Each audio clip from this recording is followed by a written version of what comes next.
거기다 또 소아 청소년 확진자들도 엄청 늘고 있죠. 생선가시를 한 10개 정도.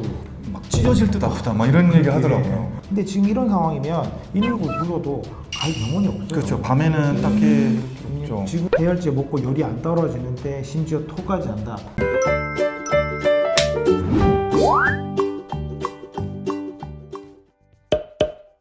안녕하세요, 우리 아이 건강지킴이 왑입니다. 아유, 나날이 갈수록 코로나 환자가 계속 늘어나만 가고 있습니다. 이제는 30만이 장난이에요. 그렇죠. 거기다 또 소아 청소년 확진자들도 엄청 늘고 있죠. 엄청 늘었습니다. 뭐 이제 어머니 아버님들이 매일같이 고민에 근심을 놓지 못하고 있습니다. 오늘은 그럼 코로나에 대해서 좀 얘기를 해보려는데, 코로나가 걸리면 막연히 이제 어떻게 관리를 하나, 어떻게 뭐 누굴 찾아가야 되는지 좀 망설일 수도 있어요. 요새 또 이제 엄마들 사이에 조금 소문이 도는 게 또 핫한 앱이 있다고, 이게 우아 닥터라고. 맞습니다. 재택 치료를 받고 있는 환자 부모님도 있고, 그다음에 거기 자녀분들도 있고, 여기에 대해서 관리할 수 있는 앱이죠.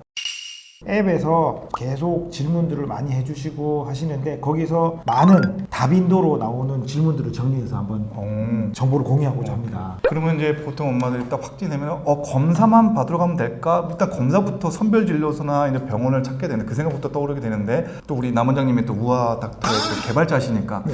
한번 그러면 진단부터 이렇게 절차를 조금 어떻게 진행되는지 한번 간략하게 설명해 드릴 수 있나요? 지금 이제 병원을 방문하시거나 선별진료소를 방문하시거나 하시면 기본적으로 하는 검사가 신속항원 검사예요. 그렇죠. 그래서 요즘에는 신속항원 검사를 해서도 확진 처리를 해주니까 PCR은 이제 안 해도 되는 거죠. 그렇죠, 맞습니다. 네. 그래서 선별진료소를 가시든 병원을 가시든 신속항원 검사를 하시고, 거기서 확진이 되면 병원에서는 보건소로 등록을 하게 되고 선별진료소도 당연히 등록을 해주시고, 그러면 이제 확진자 등록이 그렇죠. 되는 거죠.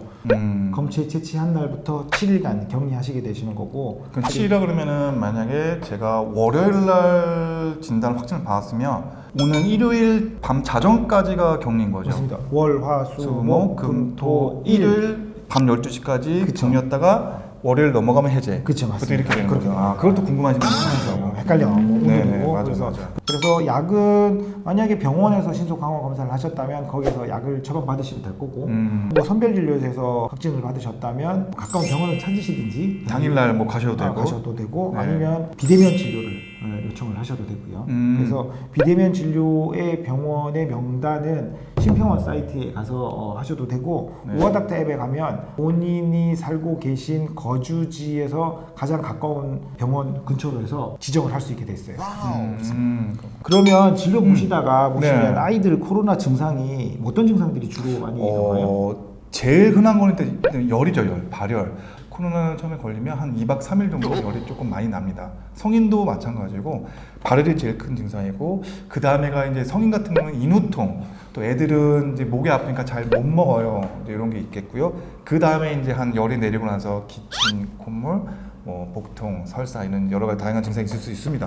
인후통이 얘기를 들어보면 생선가시를 한 10개 정도 막 찢어질 듯 아프다, 막 이런 얘기 하더라고요. 진짜 아프신가 봐요. 토하는 환자들도 되게 많죠. 그렇죠. 토하는 있고 복통 같이 있으면서, 특히 소아 환자들은 조심해야 될 게, 토를 하게 되면은 이제 탈수가 오니까 애들 많이 처지게 됩니다. 그래서 그게 좀 걱정인데, 그래서 이런 이제 탈수 증상이 좀 보이기 시작하면 대면 진료를 할 수 있는 이제 병원 찾아서 이제 뭐 진료를 보는 게 낫죠. 그러면 이제 주증상이 열인데, 열은 뭐 열나면 해열제를 먹인다는 거는 누구나 다 알고 계시는데, 이거 어떻게 먹여야 됩니까? 일단 우리가 해열제는 기본적으로 알아두셔야 될 게, 해열제는 체온을 정상으로 떨어뜨리는 건 아니고, 이제 열이 나면은 한 많게는 1도, 적게는 0.5에서 1도 정도를 완화시켜주는 그 역할을 주는 약입니다. 뭐 우리가 보통 해열제를 먹는 기준은 뭐 38도 이상 열이 나면은 보통 우리가 먹이게 되죠.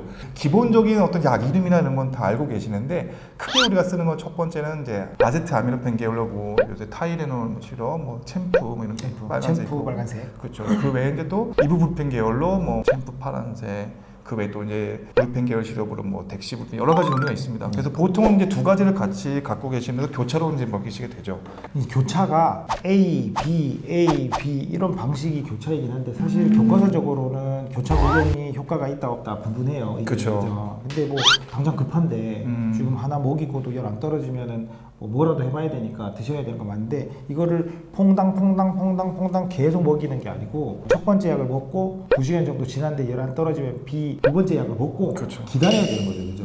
또 안 떨어진다고 또 계속 A 먹이시는데 약을 또 먹이고 네. 또 B약을 먹이고 이렇게 하시는. 그렇게 되면 아이가 감당할 수 있는 하루의 총량이 있는데 그 총량을 넘게 되는 경우들이 많아서 그래도 보통 이제 하루에 한 2번 이상 해열제를 반복을 먹게 되면은 그 해열제는 해결이 안 되는 거기 때문에 이제 병원을 방문해 주시면 이제 진찰 후에 다른 뭐 소염제라든지 필요한 약들을 써서 해열제는 어차피 보조약입니다. 그래서 다른 약을 같이 이제 복용하시면은 열이 잘 내려가고 금방 낫게 되죠. 미온수로 적신 수건으로 닦이라고 하는데 애들 되게 싫어할 수 그죠, 있어요. 부채죠. 그러면은 차라리 욕조 같은 데나 그런 데 미온수 담아놓고 물놀이 시키고 그리고 나서 닦이면 그게 미온수랑 닦는 효과랑 똑같아요. 그죠? 울고 보채는 애를 더 그렇게 울고 보채게 맞아요, 하면은 맞아요. 더 힘들어질 수 있으니까요. 그죠?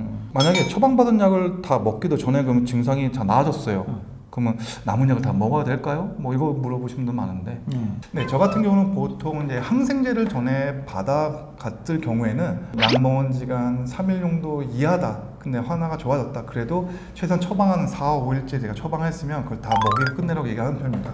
그 외에 뭐 단순히 기침, 뭐 감기, 열이 있어서 약을 받아갔는데 애가 컨디션이 너무 멀쩡하다. 아무 증상도 없다. 그럼 이제 그 경우에 따라서 약이 남아있더라도 그냥 안 드셔도 된다. 근데 조건은 이제 진찰 후에 괜찮으면 그냥 복용하지 않으셔도 된다고 얘기를 드리는 편입니다. 약 먹고 설사를 한다. 그러면 어떻게 해야 되나요? 그쵸. 이게 설사 원인을 이제 알아야 되는데 이게 약 때문에 그런지 병의 진행 과정 중에 배탈이나 이제 장의 이상 운동을 시킨 것인지 알아야 되는데 약 때문에 우리가 설사하는 경우는 뭐 항생제 이런 게 있겠죠. 그리고 그 전에 뭐 진료 기록이나 이제 보호자분하고 상담해봐서 이런 항생제 얘가 좀 설사를 했었다. 그러면 이제 항생제를 줄여주기도 하고 또 다른 계열로 교체해주기도 하고 만약에 정말 장염이라는 게 같이 온 것 같다. 기존 지금 먹는 약을 유지하면서 진료를 보면서 약을 추가할 수도 있죠. 정리 보면은 설사라는 새로운 증상이 나타났기 때문에 그렇죠. 여기에 관련된 추가약이 필요할 수도 있고 항생제나 이런 것 때문에 생긴 부작용이라 그러면 그 약을 어떻게 뭐 바꾸든지 그렇죠. 줄이든지 해야 되니까 결론은 진료를 다시 보시는 게 좋다는 말씀이시죠. 보통 이제 코로나 증상이 열이 많이 나는데 아이가 새벽에도 막 고열이 나고 뭐 구토하고 설사하면은 부모님 막 고민을 많이 하세요. 119를 불러야 되는 상황인가? 그냥 놔둬도 되나? 이때는 조금 우리가 기준점을 제시해 줄 수 있을까요? 뭐. 저희도 지금 상담을 해보면 네. 새벽에도 질문이 많이 들어오시는데 이 질문이 되게 많아요. 그래서 해열제 먹고 열이 안 떨어지는데 심지어 토까지 한다. 근데 지금 이런 상황이면 119를 불러도 갈 병원이 없어요. 그렇죠. 밤에는 딱히 없죠. 지금 그 119 불러서 갈 수 있는 데가 거의 응급실인데 응급실에서도 코로나 환자를 받을 수 있는 병상이 확보가 돼 있으면 그 아이가 들어갈 수 있는데 그게 없으면 갈 수 없죠. 그 구급차 안에 계속 머무르고 있는 거예요. 그래서 저번에 상담했었던 환자 중에 보면 구급차에 타고 있다가 병원으로 계속 전화를 했는데 받아주는 병원이 없어서 다시 집으로 올라갔다.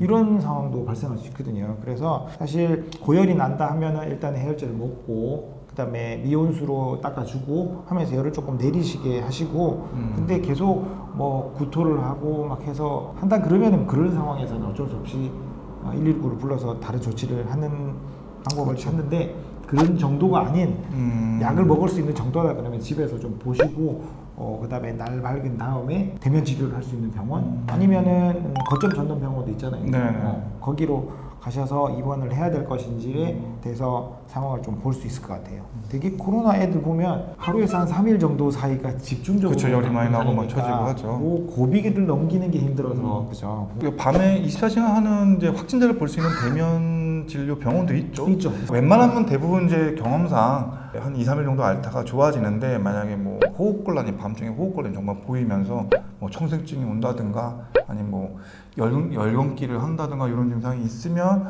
그때 이제 뭐 119에서 어레인지를 해서 24시간 이제 응급 센터 한번 보는 것가 필요할 수도 있겠죠.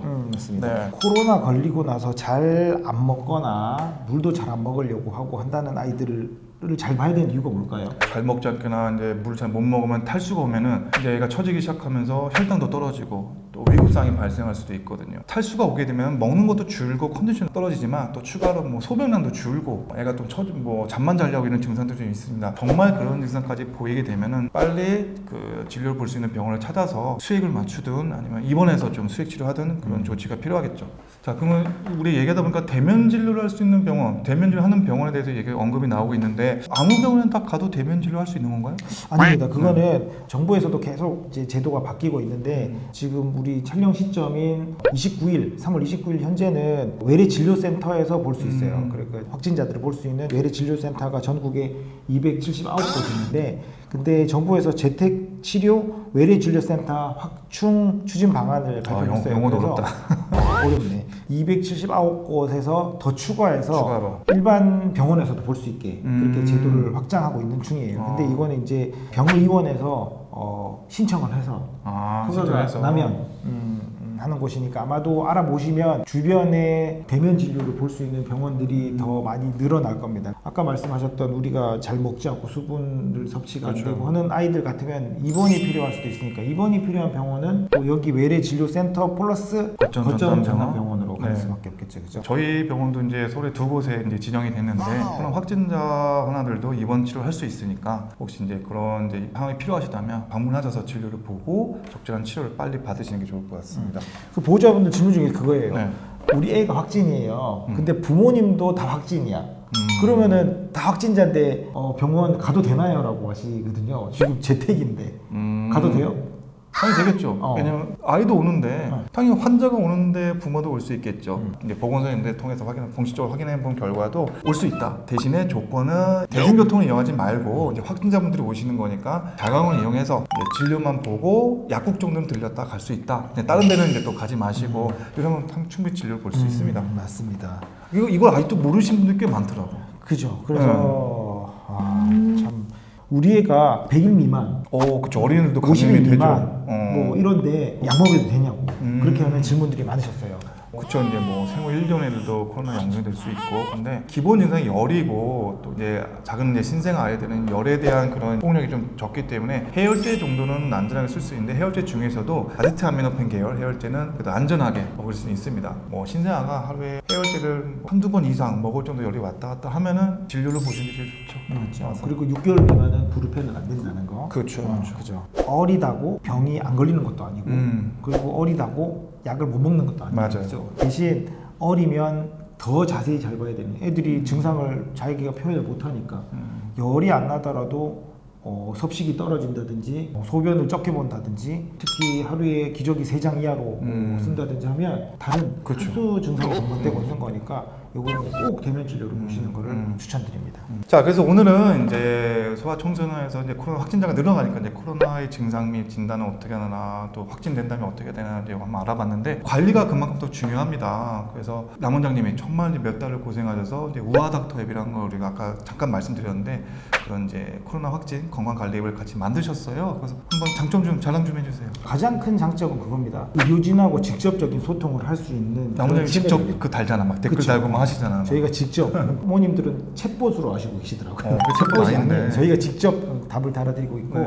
제일 중요한 건 그거예요. 바이탈 그런 활력 징후들이 우리 열은 36.5도가 넘어가면 열이 난다는 걸 알고 있어요. 근데 본인의 호흡수가 얼마일 때 이상한 건지 아니면은 뭐 다른 여러 정보들 있잖아요. 그런 정보들이 내 몸이 이상하다는 거를 모르는 분들이 대부분이에요. 근데 이 앱을 이용하시면 여기서 내 몸에서 이상이 있구나라는 거를 알려줘요. 거기서 응급 상황이라 그러면은 내가 지정해 놓은 병원으로 바로 연결할 수 있게 그래서 바로 연결을 할 수 있게 하는 그런 거를 만들어 놨고, 그 다음에 어떤 궁금증이 생기면 거기서 질문을 옮겨주시면 하루하루 답을 달아드리고, 그래서 지금은 사실 너무너무 사람들이 다 바쁘셔가지고 보건소, 병원, 다른 공공기관들 아무데도 연락이 잘 안 되는 경우들이 많은데 거기에 대해서 궁금증을 해결해드리고 대책을 제시해 줄 수 있는, 소통을 할 수 있는 그런 채널이라는 거. 막상 이제 아이가 이제 코로나 확진되게 되면 되게 당황스럽거든요.